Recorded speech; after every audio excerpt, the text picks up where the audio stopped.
Assalamualaikum warahmatullahi wabarakatuh. Saya Umi Nabila Suci.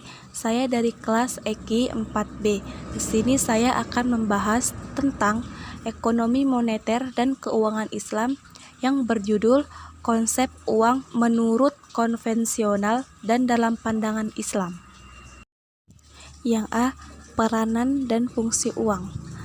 Peran uang dalam perekonomian dapat diibaratkan darah yang mengalir dalam tubuh manusia.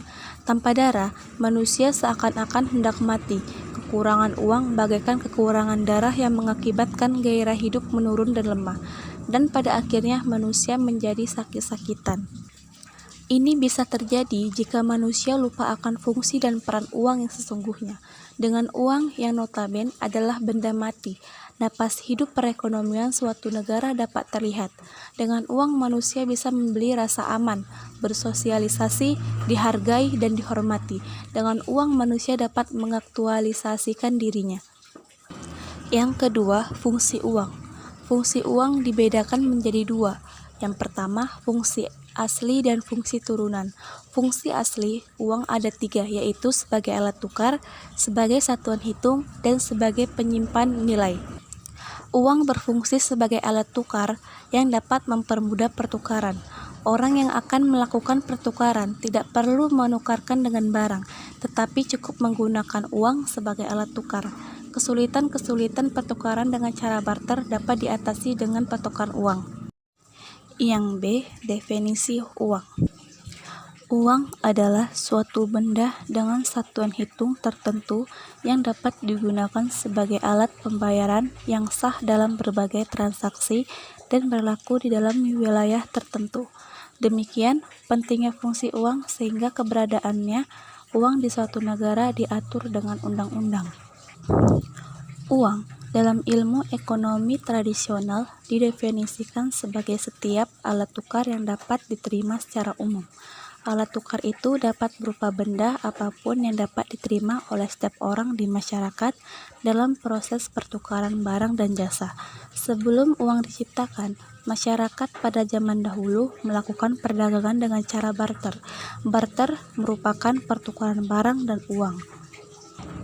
Dalam ekonomi modern, uang didefinisikan sebagai sesuatu yang tersedia dan secara umum diterima sebagai alat pembayaran bagi pembeli barang-barang dan jasa serta kekayaan berharga lainnya serta untuk pembayaran utang. Yang C. Nilai dari uang. Apakah nilai uang itu? Nilai uang adalah kemampuan uang untuk dapat ditukarkan dengan sejumlah barang tertentu. Nilai uang dapat dibedakan menjadi tiga. Yang pertama, nilai nominal. Nilai nominal uang adalah nilai yang tertera atau tertulis pada setiap mata uang yang bersangkutan. Yang kedua, nilai intrinsik. Nilai intrinsik uang adalah nilai bahan yang digunakan untuk membuat uang. Yang ketiga, nilai real.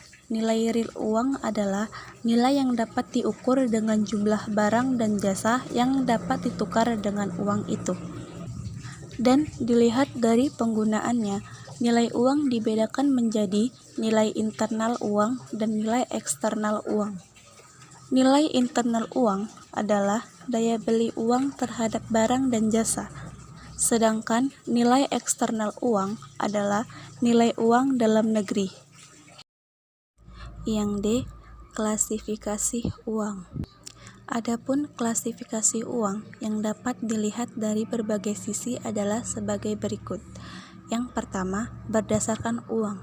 Maka diklasifikasikan menjadi dua macam, yaitu uang logam dan uang kertas. Yang kedua, berdasarkan nilainya, terbagi dalam dua jenis. Yang pertama, bernilai penuh dan tidak bernilai penuh. Yang ketiga, berdasarkan lembaga. Klasifikasi uang berdasarkan lembaga terdiri dari uang kartal dan uang giral. Yang keempat, berdasarkan kawasan.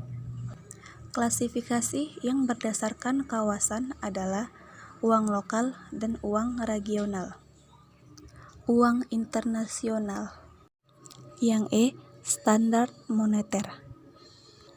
Standar moneter diartikan sebagai sistem moneter yang didasarkan atas standar nilai uang, termasuk di dalamnya peraturan tentang ciri-ciri, sifat-sifat dari uang, pengaturan tentang jumlah uang yang beredar, baik logam ataupun kertas, ekspor-impor logam-logam mulia, serta fasilitas bank dalam hubungannya dengan ekspansi demand deposit.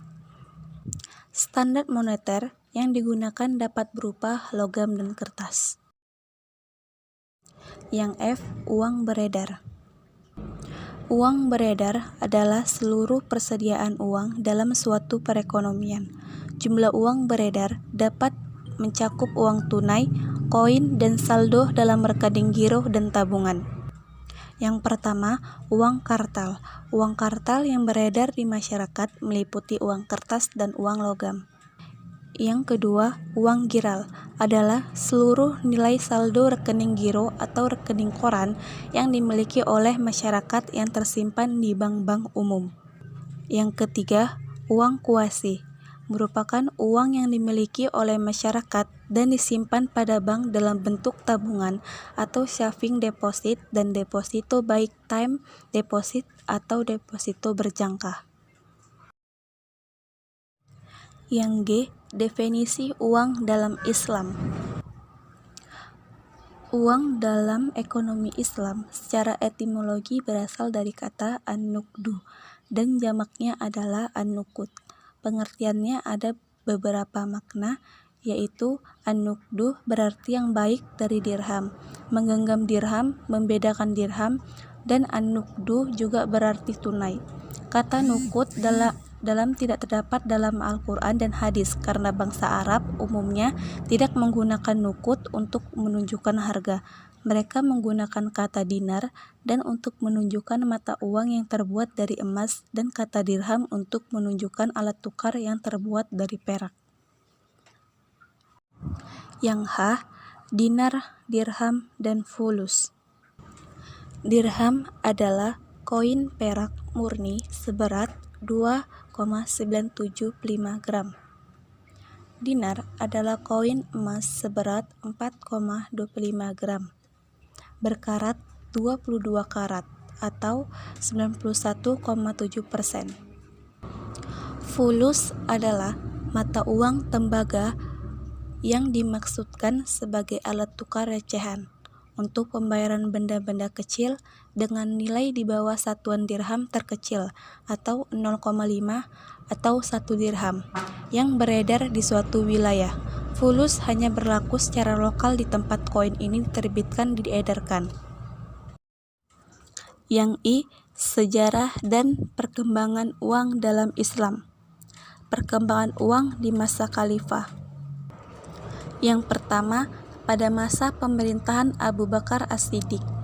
Pada masa Khalifah Abu Bakar, memang tidak ada perubahan yang signifikan yang terjadi atas mata uang bangsa Arab.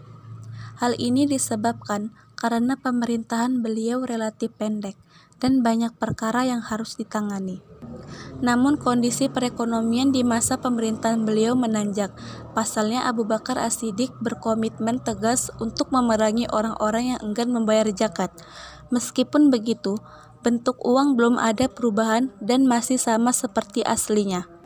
Yang kedua, pada masa pemerintahan Umar bin Khattab, perkembangan uang dalam Islam yang sangat signifikan tentunya terjadi pada masa pemerintahan Umar bin Khattab.